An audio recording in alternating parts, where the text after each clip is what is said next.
귀한 말씀 사사기 13장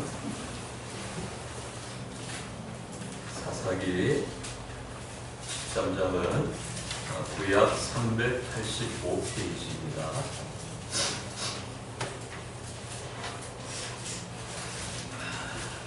13장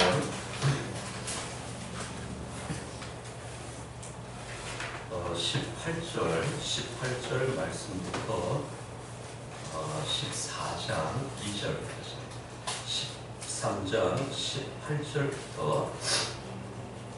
14장 2절까지 같이 읽도록 하겠습니다. 여호와의 사자가 내게 이르되 어찌하여 내 이름을 묻느냐.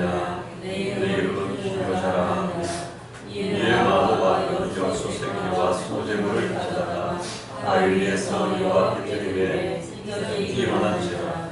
마노아와 그의 아내가 본즉 불꽃이 제단에서부터 하늘로 올라가는 동시에 여호와의 사자가 제단 불꽃에 휩싸여 올라간지라. 마노아와 그의 아내가 그것을 보고 그들의 얼굴을 땅에 대고 엎드리니라. 여호와의 사자가 마노아와 그의 아내에게 다시 나타나지 아니하니 마노아가 그제야 그가 여호와의 사자인 줄 알고 그의 아내에게 이르되 우리가 하나님을 보았으니 반드시 죽으리로다 하니 그의 아내가 그에게 이르되 여호와께서 우리를 죽이려 하셨더라면 우리 손에서 번제와 순제를 하지 아니하셨을 것이요 이 모든 일을 보이지 아니하셨을 것이며 이제 이런 말씀도 우리에게 이르지 아니하셨으리이다 하였더라.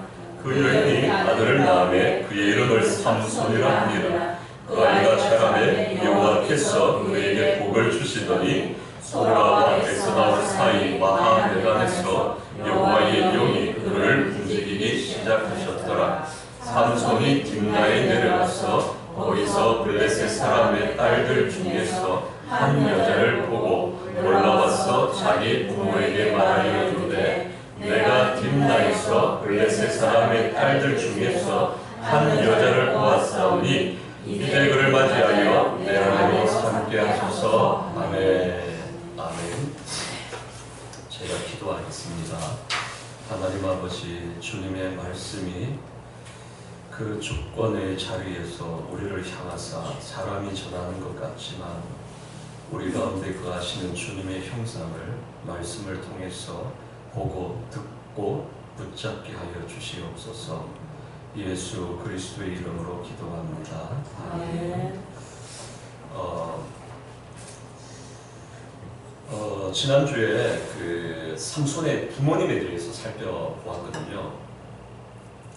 그래서 한 사람을 살필 때 우리라는 존재가, 사람이라는 존재가 만일에 그 시대와 우리 시대에 아예 사람이라는 존재 자체가 차이가 난다면 성경을 본다라는 것이 사실은 이게 우리에게 굉장히 곤란한 일인 거예요. 그 시대의 사람과 오늘의 시대의 사람이, 사람의 존재 자체가 뭔가 질적으로나 어떤 면에서 차이가 난다. 예를 들어서 그러면 이 말씀을 본다는 것 자체가 우리들에게 뭔가 이 장애물이 된다.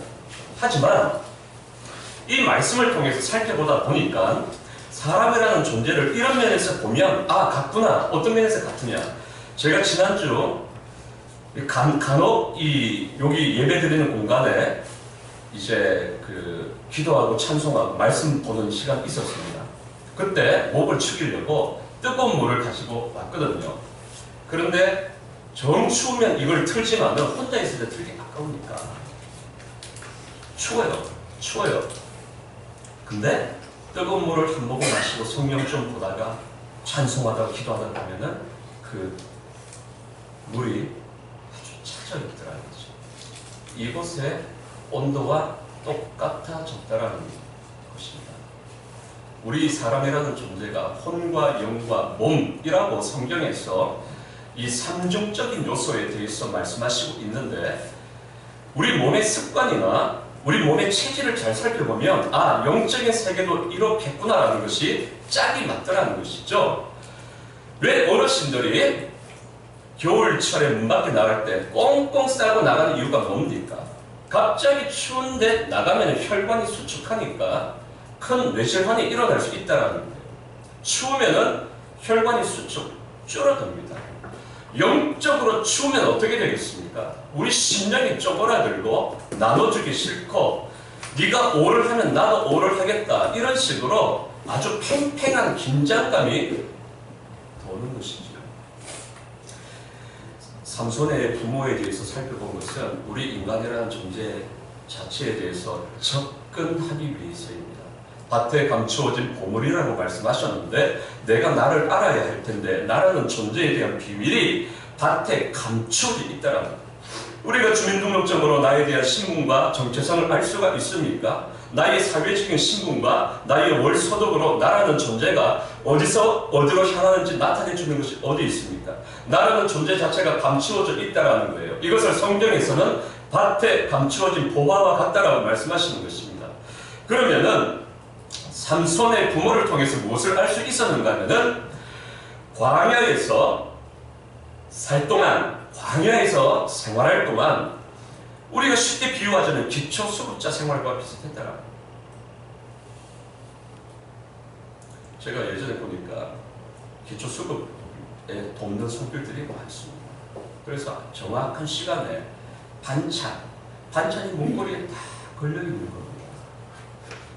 정확한 시간에 아침에 나갔더니 만나라는 너무나 신기한 하나님의 양식이 항상 있더라는 거예요. 기초수급. 기초수급은 그 집에 사는 사람들의 컨디션 따라 주는 것이 아니고 딱 한 가지 어떤 국가가 정하는 조건에 따라서 항상 공급하는 거예요. 마찬가지로 이스라엘 백성들이 광야에서 생활을 할 동안에 많은 배신과 하나님을 향해 거역하기도 하고 불평과 원망을 하기도 했습니다. 예컨대 가나안 정탐 사건도 있었고 또 모세의 피부친 아론과 미리암조차도 네가 잘나면 얼마나 잘났냐, 어떤 쿠데타적인 레위 지파라는 모세를 도와줘야 할 가장 가까운 사람들이 오히려 모세의 권위를 침범하는 그런 일도 있었습니다. 그러나 하나님이 진노하시는 많은 일들이 어제 있었는데도 오늘 눈 떠서 혹시 오늘 어제 내가 심각한 잘못을 저질렀기 때문에 하나님께서 나에게 축복을 거두어 가지 않으셨을까? 두근두근하는 마음으로 나갔더니 어김없이 만나 있더라. 이게 40년 동안 이스라엘 백성들의 영적인 유년기, 기초수급자 생활을 하는 것과 같을 때 하나님께서 베푸신 은혜였습니다. 뿐만 아니라 구름 기둥과 불 기둥이 있었다는 것입니다. 무려 200만 명이나 되는 사람들이었어요. 그리고 모세라는 사람이 낙하산이었습니다. 낙하산. 40년 동안 자기 동족을 떠난 사람, 네가 우리 인생을 아냐고, 네가 가난을 경험해봤냐고, 네가 눈물 젖은 빵을 먹어봤냐고 할 수 있는 존재가 왕궁에 사는 사람 모세였더라. 게다가 40년 동안 자취를 감추었다가 갑자기 나타나서 이것이 하나님의 뜻이라고 말을 하는데 말이 먹히겠습니까? 사실 안 먹히는 거예요. 신뢰감을 줄 수 있는 존재가 아니더라는 것이죠.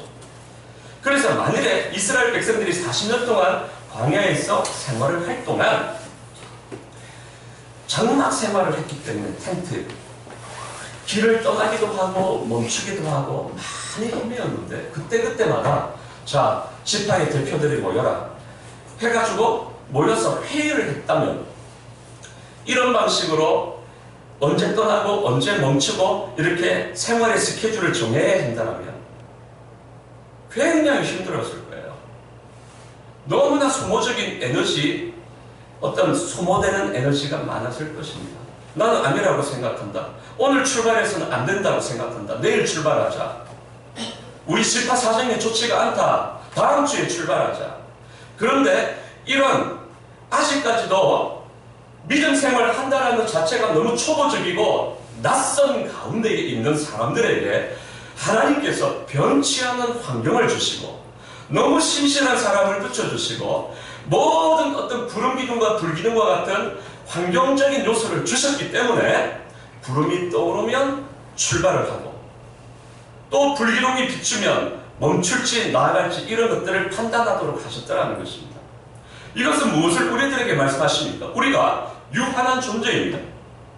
우리가 영적인 고민을 하는 것은 아주 중요하지만 고민이 다가올 때마다 그 고민을 한번 붙잡고 3년 고민하고 또다시 고민을 경험했어요. 이제 대학을 졸업하고 사회에 진출했는데 직장 생활이 영적으로 고민이 생깁니다. 또 한 10년을 고민을 했습니다. 이런 식으로 항상 고민을 한다면 100년, 200년 살더라도 우리가 믿음의 도에 어떻게 이르를 수가 있겠습니까? 하나님께서 우리들이 유한한 인생임을 알기 때문에 불기둥과 불기둥처럼 내 수준이 아니라 나아갈 때와 멈출 때, 결정을 할 때 하나님께서 우리에게 깊숙이 개입을 하시는 겁니다. 보이지 않는 하나님의 손길이 있다는 것입니다. 이와 같은 믿음의 보조장치가 목발이 있었습니다. 그러나 가나안 땅에 들어가서 가나안이라는 이 팔레스타인 지방에 들어가서 생활을 할 때는 오늘 말씀의 제목인 것처럼 그리스도인의 자유, 그리스도인의 자유라는 보조수단을 다 제거하고 예컨대 이해를 돕자면 탈북자들이 우리나라에 와서 목숨 걸고 탈북을 해서 정착하는데 큰 어려움을 겪다라는 것이죠. 어떤 어려움을 겪습니까? 첫 번째, 그 땅에서는 집단체제, 배급이었다는 거예요. 그게 비록 내 배를 채워주지 못하고 내 행복의 지수를 만족하지 못하는 아주 초라한 것이다. 하지만 따박따박 나오는 배급제, 그게 몸에 길들여져 있는 상태로 남한 땅에 왔는데 여기서 갑자기 너무 풍성하게 주어진 자유가 나에게 항상 모든 것을 내가 선택하고 내가 결정해야 하는 환경의 변화가 있더라는 거예요.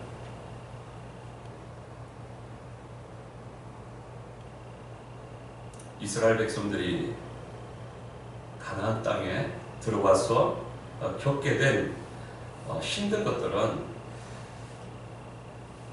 객관적인 어떤 것이 힘들 거다라는 것을 미리 알고 있었습니다. 왜냐하면 하나님께서 미리 가나안 땅에 들어가면 그 땅에는 7 족속이 있기 때문에 그들과 싸워야 한다는 것을 항상 먼저 말씀을 해주셨어요. 그래서 우리도 믿음 생활을 할 때 선지식이 있다는 거죠. 선지식, 내가 교회를 나가면서부터 믿음 생활을 하면서 대충 어떤 어려움에 봉착하겠구나라는 것이 내가 승리를 하든 맞붙든 회피를 하든 상관없이 나에게 주어지는 지식이 있다는 것입니다. 객관적인 어떤 맞서 싸워야 하는 것들. 그러나 이것이 전부냐? 보이지 않는 어떤 싸워야 할 것이 있었는데 갑자기 주어진 자유였습니다. 시간이 남습니다. 과거는 누가 결정을 해주었는데 내가 결정을 해야 합니다. 내가 내 먹을 거 내가 찾아 먹어야 합니다. 오늘 그래서 이 말씀의 제목처럼 그리스도께서 우리를 자유케 하려고 자유를 주셨으니 그런즉 너희는 굳게 서서 다시는 종의 멍에를 매지 말고 다시는 종의 멍에를 매지 말고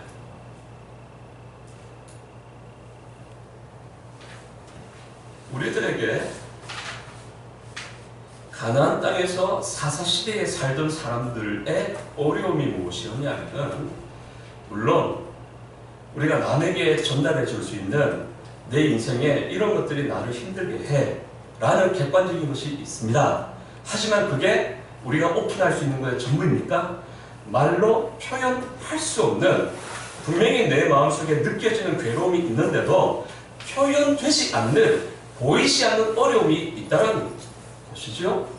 그것을 우리가 마노아라는 삼손의 아버지를 통해서 볼 수 있다는 것입니다. 18절 말씀부터 읽었는데 마노아가 하나님의 사자에게 묻습니다. 어떻게 해요? 18절 말씀을 읽어보시죠. 여호와의 사자가 그에게 이르되 어찌하여 내 이름을 묻느냐? 내 이름은 기묘자라 하니라.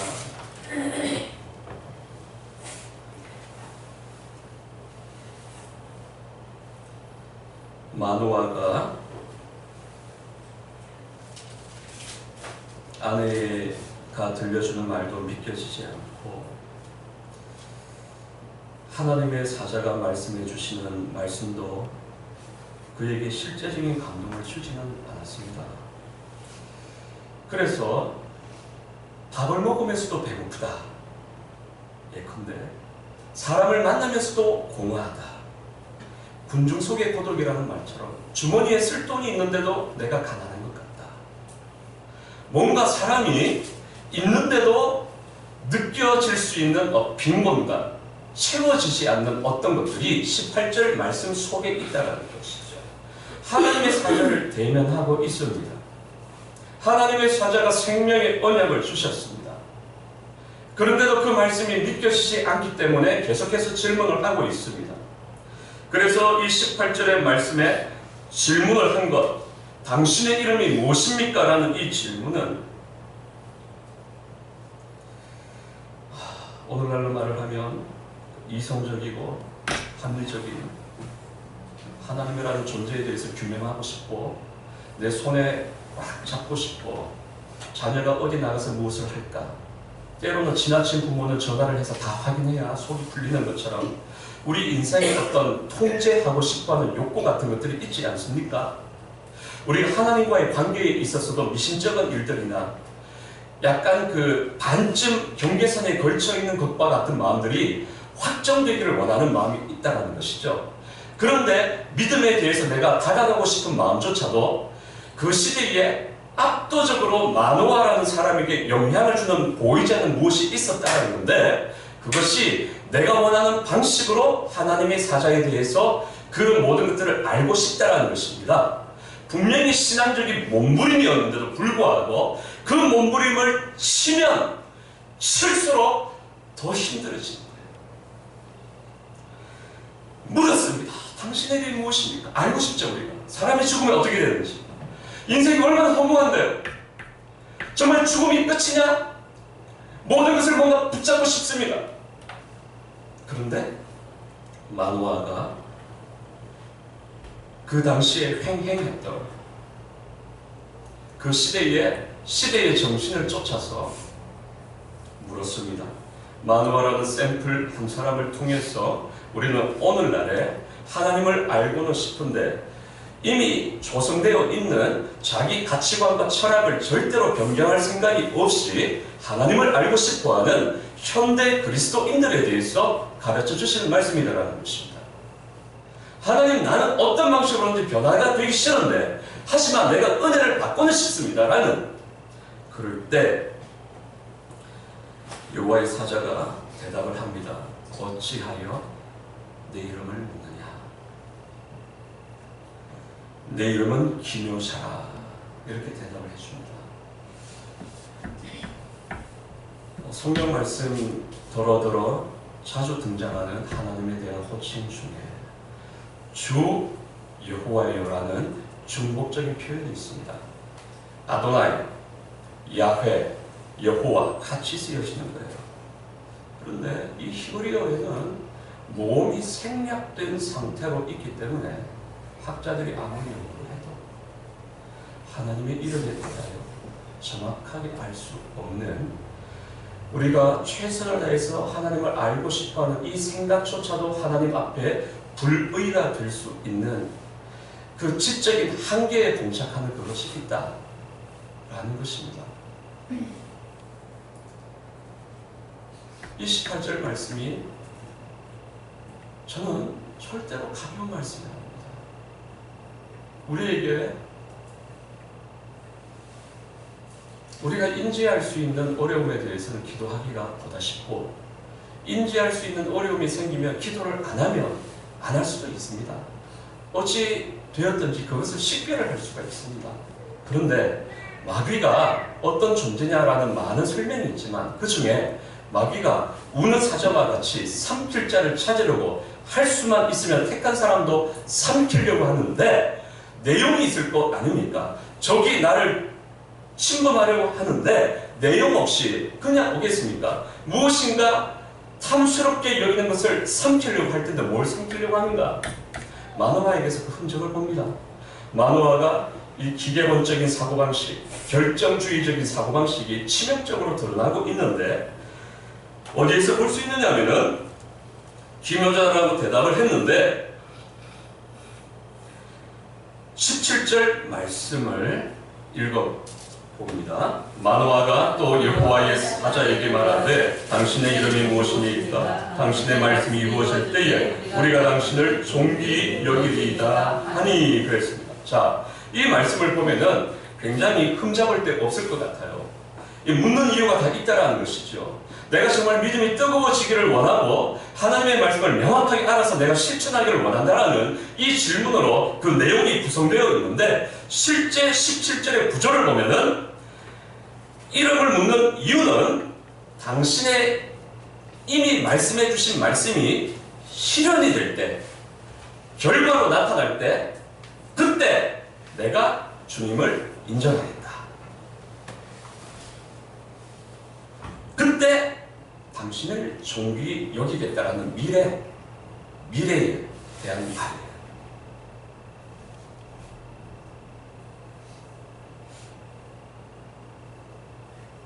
그런데 지난주에 잠깐 살펴보았지만은 이 구약의 말씀이 어렵죠. 그 중에 이 말씀의 배경이 되는 것이 민수기 6장, 민수기 말씀이기 때문에 나실인 규정이라는 것을 잠깐 제가 이렇게 정리를 해드리면, 구약에는 5가지 제사가 있습니다. 번제부터 해서 소제 이르기까지 5가지 제사가 있는데 그때그때마다 케이스가 다릅니다. 이럴 경우에는 이런 제사, 이럴 경우에 이런 제사를 드려라. 이것이 레위기에 5가지 정확한 제사에 대한 요건이 말씀되어지고 있는데, 나실인이라는 우리가 이해하기가 쉽지 않은 이 경건과 거룩에 대한 이 말씀에 대해서 제사를 어떻게 드려야 하느냐, 그 민수기 말씀을 읽어보면 모든 제사를 몽땅 드려야 됩니다. 나실인은. 근데 언제 드리냐? 일정 기간 사람이 서원, 내가 이렇게 살겠습니다라고 내 마음을 다시기 위해서 기간을 정하고 나서 기간이 끝나면 그때 드리는 거예요. 그런데 삼손이라는 사람은 태중에서부터 부름을 받았고, 평생의 머리에 삭도를 대지 마라, 평생 머리를 깎지 마라. 이게 무슨 뜻입니까? 오늘날 믿음 생활할 때 우리에게 이 삼손이라는 존재는 제사를 드릴 수가 없는 거예요. 그러니까 율법을 말씀하시면서 동시에 복음을 말씀하시고 있는 것입니다. 잘 생각해 보세요. 분명히 율법으로 다가오셨어요. 나실인, 이 시대를 살리기 위해서는 나실인이 되면 좋겠다. 주님 말씀하셨어요.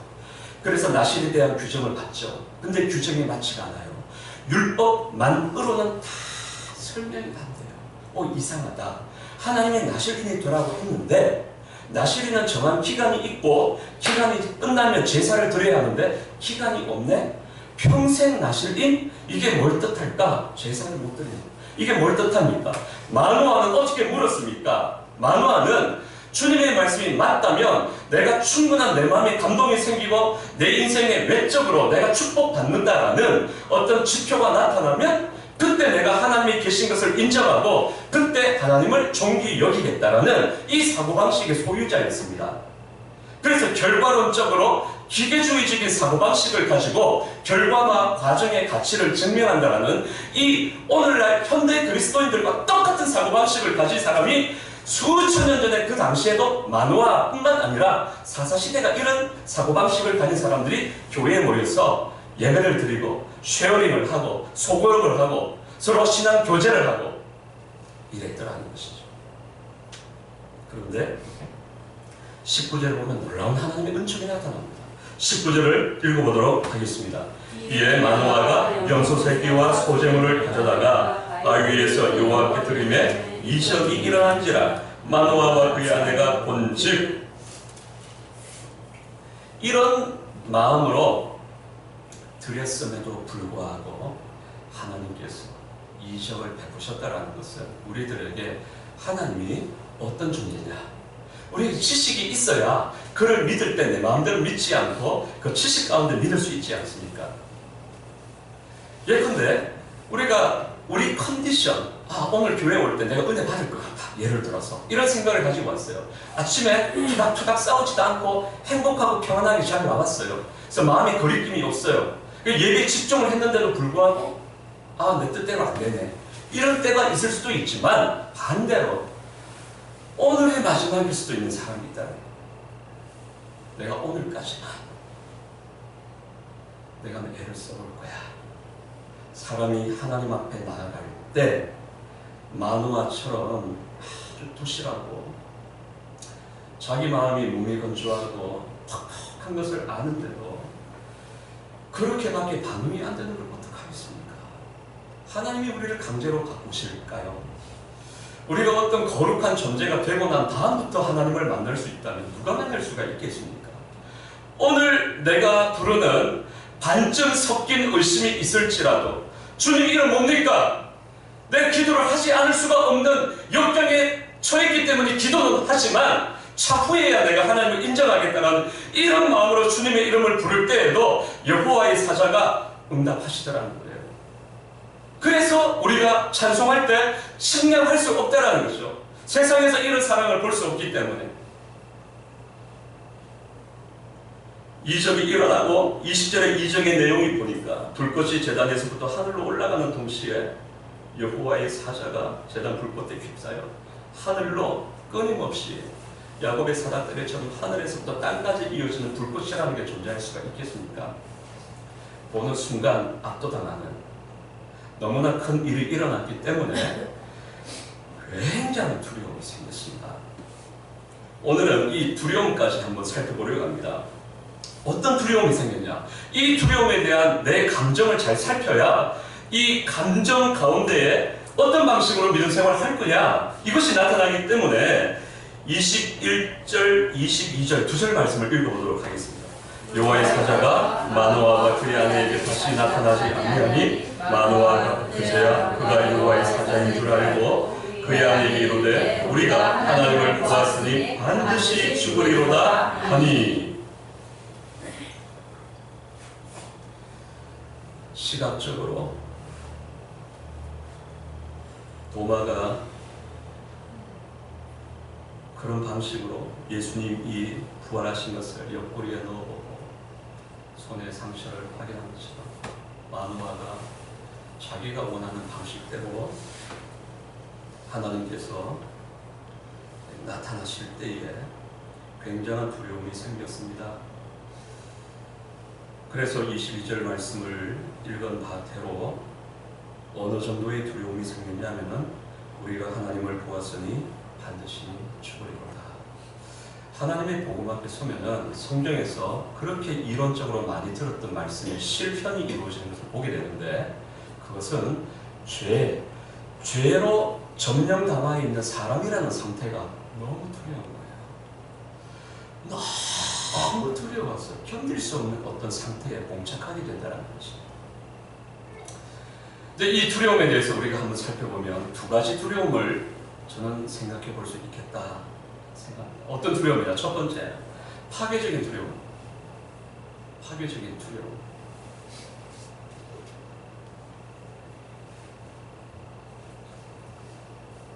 두려움이 생기면은 생산적인 두려움이 생기면은 또 동기부여가 되고 내가 정말 이렇게 살아서 안 되겠다. 뭔가 어떤 앞으로 나아가도록 하는 어떤 땔감 역할을 하기 때문에 긴장을 하고 사람이 내가 드디어 이제는 나 이렇게 안 살 거야. 뭔가 생산적인 두려움이 있는가 하면은 파괴적인 두려움은 어디서 볼 수 있냐? 민수기 13장에 보면 가나안 정탐을 하고 나서 사람들에게 그 땅 현실, 오늘날로 말하면 이 세상이 공중의 권세 잡은 자 마귀가 통제하는 이 세상이 얼마나 그리스도인들과 원수되는 세상인가라는 걸 알면 이 세상에서 생존한다는 게 너무 두려워지는 거예요. 먹고 살아야 되는데 이 세상을 알면 알수록 너무 심각한 두려움이 생기는 거예요. 어느 정도 두려움이 생겼냐면은 온 회중들이 돌을 들어서 돌로 모세와 여호수아와 아론과 훌을 쳐서 죽이려고 했습니다. 이 마노아에게 생긴 두려움이 하나님께서 돕지 않으시면 우리에게도 이 세상을 맞닥뜨릴 때 직장에서 두려움이 생깁니다. 가정에서 두려움이 생깁니다. 장래가 보이지 않으면 두려움이 생깁니다. 진로 때문에 답답할 때 두려움이 생깁니다. 그 두려움만으로 진리 자체는 아니지만 그 두려움을 돕는 하나님의 역사가 없으면 민수기 정탐 사건에서 40년이나 퇴행하게 40년이나 뒤로 물러서게 되었습니다. 우리 가운데 두려움을 잘 가야 됩니다. 나에게 인생 막대기와 어떤 인생 사람 채찍, 인생 채찍과 같은 것들이 다가올 때 내가 지금 계산을 해보니까 애들 시집 보내고 장가 보내고 답이 안 나온다. 예를 들어 계산해보면 답이 안 나왔어요. 차라리 계산을 안 하면 마음 편한 계산탑이 안 나요. 마음이 답답해지는 거죠. 두려움이 생겼을 때 그 두려움을 돕는 하나님의 손길이 있습니다. 그 손길이 아내 되는 마노아의 아내 익명의 사람 23절을 읽어보도록 하겠습니다. 그의 아내가 그에게 이르되 여호와께서 우리를 죽이려 하셨더라면 우리 손에서 번제와 소제를 받지 아니하셨을 것이요 이 모든 일을 보이지 아니하셨을 것이며 이제 이런 말씀도 우리에게 이르지 아니하셨으리이다 하였더라. 아멘. 자, 이 두려움에 대해서 아내가 공변을 합니다. 하나님이 우리에게 주시는 것은 재앙이 아니라는 거죠. 재앙을 주려는 목적 자체가 아니라는 것입니다. 그리고 그냥 미래와 평강에 그것을 주시려고 하십니다. 우리가 두려움이 다가와서 구체적인 기도할 만한 하나님 진로에 의해서 답답합니다. 뭔가 기도를 할 때 사실은 기도할 때 내 마음의 근원을 보면은 미래에 대한 불안감 때문에 기도할 때가 많습니다. 자녀의 앞길을 붙잡히지 않으니까 기도를 합니다. 내 원대로 내 눈높이까지 인생의 행복지수가 오르지 못하면 그 답답함, 그 거리감, 이 격차 때문에 기도를 합니다. 그런데 그 하나님이 주신 우리가 이 땅에 만족하지 못하도록 뭔가 그 만족되지 못하는 마음을 기도의 힘으로 잘 끌고 나가야 합니다. 아내가 권면을 합니다. 하나님께서 우리에게 두려움을 주시는 이유는 아예 괄호 바깥에 있는 사람에게는 믿음의 어떤 두려움 자체도 주시지 않는다는 거죠. 그러나 두려움이 내 마음속에 찾아온다면 그 두려움을 먹고 소모시켜버리고 다 써버리면 안 될 것입니다. 하나님 앞에 어떤 지각이 약간 균열이 생긴다거나 기존의 사고방식과 철학에 뭔가 문을 두드리는 하나님께서 나에게 다가오신다는 사인이 왔을 때 그때 잠깐 마음이 반짝했다가 다시 원래의 생활로 복귀하면 안 된다는 것이죠. 그 당시 시대가 얼마나 암울했습니까? 그럼에도 불구하고 마노아라는 사람을 돕는 사람을 붙여주셨습니다. 우리 시대가 교회도 없고 믿을 목사도 없고 어디 갈 데도 없고 그런 것 같습니다만 하나님이 사랑하는 백성들에게 돕는 사람을 붙인다는 걸 믿어요. 그 믿음의 사람이 나에게 다가올 때 믿고 거룩한 결심으로 나아가야 할 줄로 믿습니다. 아내가 권면을 했습니다. 아니다. 너희의 감정, 그 죽을 것 같다는 그 감정 그렇게 그 상태로 두어서는 안 된다라고 권면을 합니다. 그것을 변화시켜야 한다는 것이죠. 기도하고 나서도 만족감이 없고 여전히 두려움이 있습니까? 쫓는 자가 없는데도 자기 생각 때문에 쫓깁니다. 이미 계산을 다 한 상태니까 30년 후까지 계산이 다 된 상태일 수도 있습니다. 이와 같은 믿음의 사람이 하나님께서 예비하시고 감추어 두신, 그래서 아까 우리가 168번 찬양을 드렸는데 바위 틈 은밀한 곳에서 들려오시는 주님의 음성입니다. 사랑하는 자야 나와 함께 가자. 원격하게 열심히. 너무 은밀한 곳에 감추어져 가지고 아무리 내가 바라보려고 해도 내 합리적이고 내 이성적인 시각으로는 보이지 않는데 하나님께서 말씀해 주실 때 감추어진 것들이 드러나는 것입니다. 그 시대가 얼마나 어두운 시대였습니까? 하지만 내 인생도 때로는 암흑같이 여겨질 그때도 하나님께서 내 인생에 빛을 주시고 내 인생에 소망을 주시는 사람을 반드시 붙여주실 줄로 믿습니다. 이것을 위해서 기도해야 됩니다. 하나님 내 마음이 다치지 않도록. 그 이후에 24절 말씀이 주어지고 있습니다. 24절을 읽어보겠습니다. 그 여인이 아들을 낳음에 그의 이름을 삼손이라 하니라. 그 아이가 자라매 여호와께서 그에게 복을 주시더니. 그 여인이라고 한정 지어서 말씀하십니다. 이름이 있지 않지만 그 사람은 하나님의 생명책에 기록이 되었습니다. 그 가정에 보면 이제 공식적인 가장도 있고 또 한편으로는 영적인 가장도 있지 않나, 이런 비유 관계를 생각을 해본 적이 있습니다. 24절은 철저하게 한 여인에게 포커스를 맞추고 있습니다. 그 여인이, 하나님은 우리 시대에도 신앙을 고백하는 그 사람을 뚫어져라고 주목하고 있습니다. 시편 139편에 보면 하나님께서는 사람의 앉고 일어서는 것까지 주목하신다고 말씀하셨습니다. 한 사람의 마음속에 있는 그 신앙의 고백, 하나님께서 주실 것이다, 하나님께서 평강을 주실 것이다, 하나님께서 우리들에게 나실인에 대한 이 율법과 복음을 주신 것을 고백할 때 24절에 보니까 원래 남자들도 어떻게 표현합니까? 우리 셋째 낳았다, 뭐 이런 식으로 표현하잖아요. 남자들도. 실제는 누가 낳습니까? 여자가 낳죠. 여자가 낳지만 표현은 남자들도, 아 우리 지난주에 둘째 낳았어. 실제로 누가 낳았는데? 여자가 낳죠. 삼손을 누가 낳았느냐? 누가 믿음으로 잉태하고 누가 믿음으로 신앙 고백하고 있느냐? 그 여인이 라고 말씀하고 있습니다. 오늘날도 이와 같이 한 사람이 신앙 고백하는 것, 한 사람이 많은 다수를 기억하고 자기 가정을 기억하고 애끓게 하나님을 바라보는 그 사람을 하나님께서 기억하고 있다는 것을 믿어요. 우리가 마노아의 삼손의 부모에 대해서는 대략적으로 여기까지 간추려서 마무리되고 있고, 그 다음부터는 삼손의 주변머리, 가장자리로 부모가 확연하게 밀려난 것을 14장부터 16장까지 볼 수가 있는데, 삼손에 대해서 1절, 2절, 2절 말씀을 읽었는데, 다가오시는 주일까지 주중에 시간을 꼭 내어서 이 석장 말씀 한번 읽어보셨으면 좋겠습니다. 이런 관점으로. 어떤 관점이냐? 삼손이라는 사람을 생각하면 힘! 이런 힘을 가진 사람이 어디 있었습니까? 근데 이 힘이 뭐냐? 시대마다, 역사마다, 국가와 민족마다 힘에 대한 가치가 다 다르더라 라는 것입니다. 오늘날 우리 시대의 힘이 무엇입니까? 차, 집, 어느 구에 사냐? 송파구, 강남구, 어느 구에 사냐? 컨트리 클럽, 골프 치러 가는데 누가 예약을 빨리 할 수 있냐? 부킹. 권위에 대한, 힘에 대한 지표가 우리 가운데 있다라는 것입니다. 우리도, 믿는 사람들도 내가 힘만 있으면 하나님을 잘 믿을 수 있을 것 같다 라고 생각을 하기가 쉽습니다. 내가 지금 생활에 뭔가 결격 사유가 있고, 소득이 부족하고, 지혜가 부족하고, 무엇인가 부족해서 하나님을 못 믿는다라고 생각할 수 있는데, 삼손이라는 사람은 어떻습니까?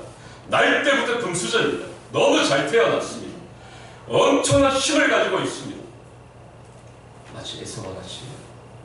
에서가 나면서부터 형 동생을 누가 바꾸치게 할 수가 있겠습니까? 다시 엄마 뱃속으로 들어갈 수도 없고, 타고나면서부터 장자입니다. 그런데 하나님께서 운행하시는 이 세상의 질서와 방식은 그렇지 않다라고, 그런 방식으로 생각해서는 안 된다라고 말씀하고 있습니다. 에서가 보이지 않는 믿음의 가치를 팥죽으로 바꾸어버린 것처럼 이 삼손이라는 사람, 너무나 타고날 때부터 힘이 있는 사람임에도 불구하고 그의 몰락을 통해서 믿는 사람이 승리하는 비결이 어디에 있느냐? 하나님이 주신, 우리에게 주신 그 믿음으로 말미암아 믿음에 이르는 것입니다. 오늘 말씀을 통해서 우리가 같이 기도할 때 그리스도인의 자유,